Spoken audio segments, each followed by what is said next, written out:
was me driving Daisy, the little beastie, the other day with the battery dead, and it was just hanging on thanks to a jump start. So it stopped running when I tried to flash the lights. Anyway, since then it's had a new battery and even a brand new key. So you should be able to move it around and have a good look at it in just a second. And there it is, 1986 Mighty Boy, which I bought the other weekend, last weekend, and had delivered here on Monday afternoon, thanks to a local fellow who does that sort of thing. And for the money I've paid, I think I've done well. It's been owned by a mechanic a couple of hours to the west of me and looked after reasonably well. It's been a bit ignored in the past few years because he got busy on other projects, frankly. But in its time, it's had all sorts of things replaced. It's had a new clutch put in recently. It's had CVs and such checked and done as needed. And before he gave it to me, he was sure to make sure the carb was working fine. It had a bit of a problem with the float, so he fixed that before he sent it out to me, and now it's running around perfectly happily. So anyway, that's where we're at the moment. So you can see it must have had a tailgate replaced at some stage in the past. Doesn't fit in precisely well, but you know, it does okay. It's got a fairly large aftermarket exhaust, and it has had some sort of repair here over the years. The mechanic said that when he bought it, it already had that repair, which obviously is a little bit dodgy, so I'll have to get that seen to in due course. The tray, well, it's had a bit of use from the mechanics over the years to carry things around. I've got a couple of rubber blanks coming for the drainage holes just to finish that off nicely. Unlike the other Mighty Boy I own, this one's manual, but also this one comes with the chrome piping over it, which is something you don't always see because often rusts away. And this panel here has been replaced in the past. The apprentice at the workshop ran into somebody, so a good 10, 12, 13 years ago the mechanic managed to source the very last original manufacturer's panel, apparently, in Queensland, to put that on this, and then it was painted up, obviously not matching exactly. And that's how it sits. Scrubs up reasonably well. He has fixed these broken indicators himself by getting two separate lenses and putting them on either side, which is rather clever. This side presents a lot better, although there is some strange colouring with a bit of paint there as well. Also, there's this black masking here, which does go up the side of the window too, so when I get it repainted, and I will, I don't know what I'll do about that. The wheels are 13 inch, they should be 12s, but these are 13s. They came off, I think, a Nissan, he said. Once again, I think I'll keep them. I don't quite mind how it presents in the 13s. Obviously 13s are easier to find too than 12s. Rust with these is the problem at this stage, and this one does reasonably well. It's just got some rust starting behind this plastic stick-on trim that's been put on there, bumper trim, and some surface rust in the back, as you saw. But if I open up the bonnet,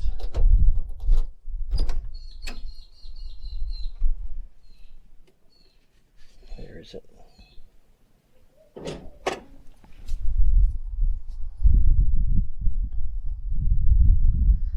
The bonnet does have a nasty gouge on it there, which I'll get seen to. Someone's gone to the trouble of painting the engine yellow, which is nice. There's the new battery that makes it all happy. But you'll see a tiny bit of rust in the firewall there.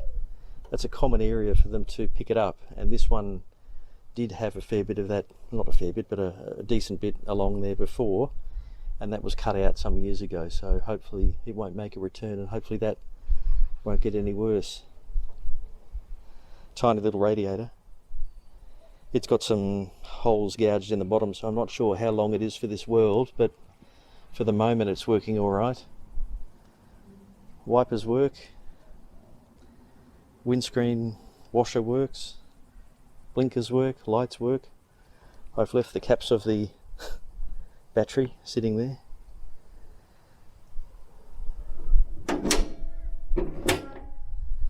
The seats are original, and they look like it too. They're a bit worn. I will get that seen too, because I do care about having some decent seats and not just covering them up with covers or anything, which is probably still going to fall foul of authorities.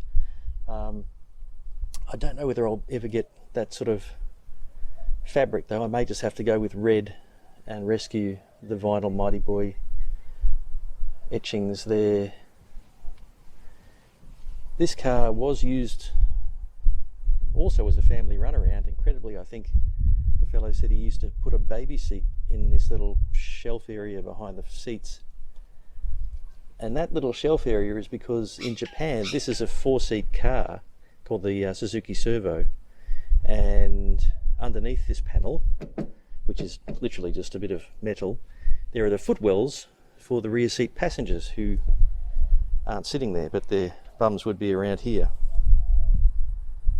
So there's been a little bit of stuff found underneath that rear shelf, some old speakers, various tools and bits and pieces, some rags, even the old registration plates. And then when we get into the car,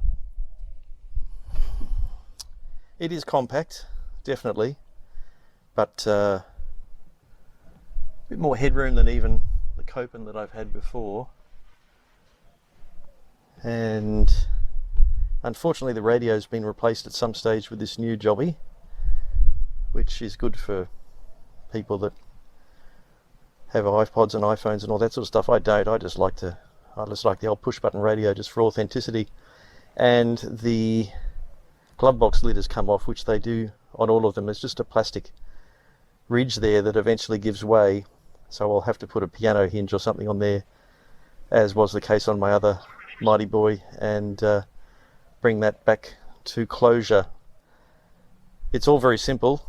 In fact, the battery I bought, I think it was less than 300, or about 300 cold cranking amps, and said on the front, for vehicles with very few accessories. I thought, yeah, that fits this down to a T. The weird thing I've always found with Mighty Boys, this being my second one, is that they use the same horn button on either side of the steering wheel, and they just turned it upside down for this side. So always an upside down horn button on the left. It's done 195,000 kilometers. When the fellow bought it, he rebuilt the engine, did the timing belt. It had blown a head gasket, so the young lady that owned it didn't want to know about it. So it's had a bit of work done over the years. It runs reasonably well for a triple. I'll get it looked at in a bit more detail. Thankfully, door cards and everything are here. Wind up windows. Just one of the door knobs is broken on this side, but I do have some on order through eBay. They're only aluminium ones though, or alloy. They're not the original plastic, but anyway, it'll fix that problem. And I have a little stone chip on the dashboard there, which I'll have to get looked at. And then there's this stuff, which I don't want to keep at all. I'll take that off. Let's see if the light works. And it doesn't seem to. Maybe a blown globe, I'm not sure. Dust. It's a car that's been sitting around and not done much.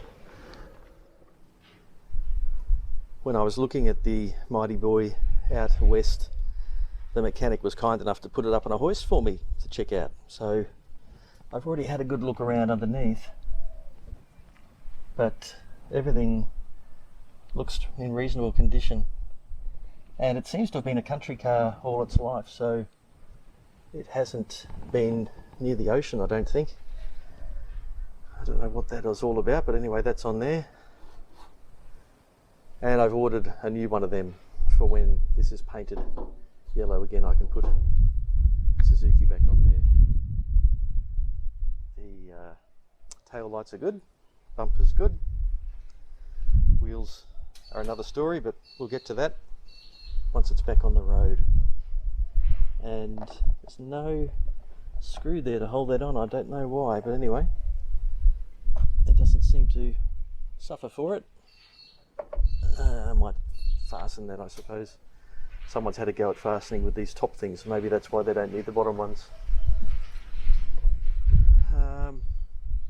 It's got the odd little tiny bit of surface rust and just the odd occasional thing that's starting to blow up. Looks like this has been cut wider to accommodate that exhaust.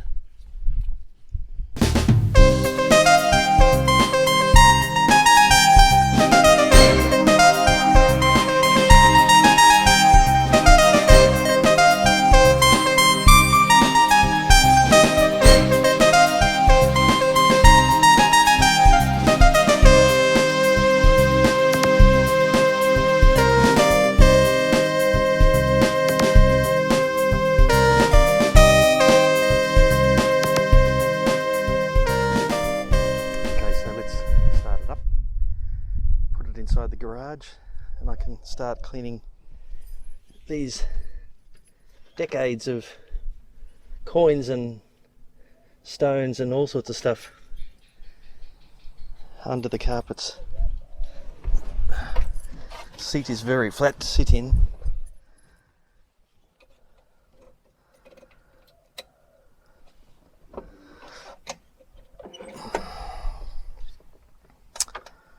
Choke out a bit. Here we go.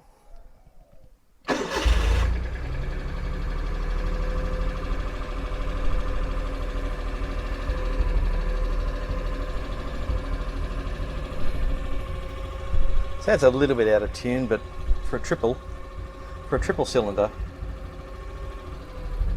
it does all right. Okay. Oops.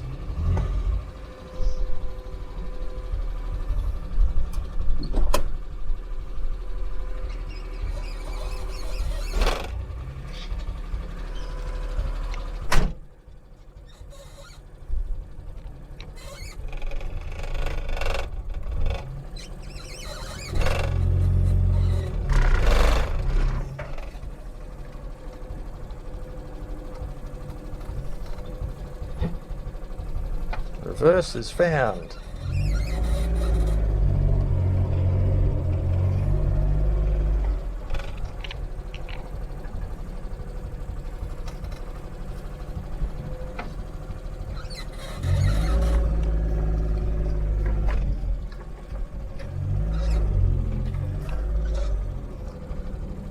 That's another thing they all have. The steering wheel brakes at the very top and usually the very bottom, but this one's only got it at the top. Last time that happened to me, I just put some plastic epoxy in there, I think, and some sticky tape, and caused it to join itself together, and then got some black spray paint, and no one was the wiser. So it's still papping and frothing a bit, but I've taken off, yeah, it's just about to go, taken off the, there we go, taken off the choke, and it's still a bit cold. So anyway, let's get to the big job of cleaning and vacuuming. Here we go.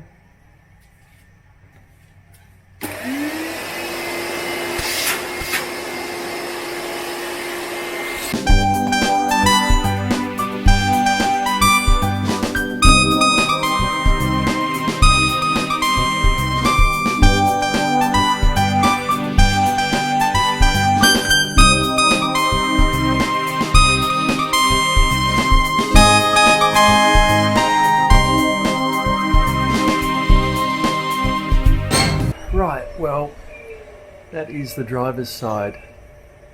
Much improved. Lots of little rocks into the vacuum cleaner. It's alright, it's the garage vacuum cleaner, it doesn't matter. And strange painted bits of plastic. I don't quite know what that might have come from. I'll do some more investigating. Anyway, can't be that important. And don't know if you can see, but looks a bit better.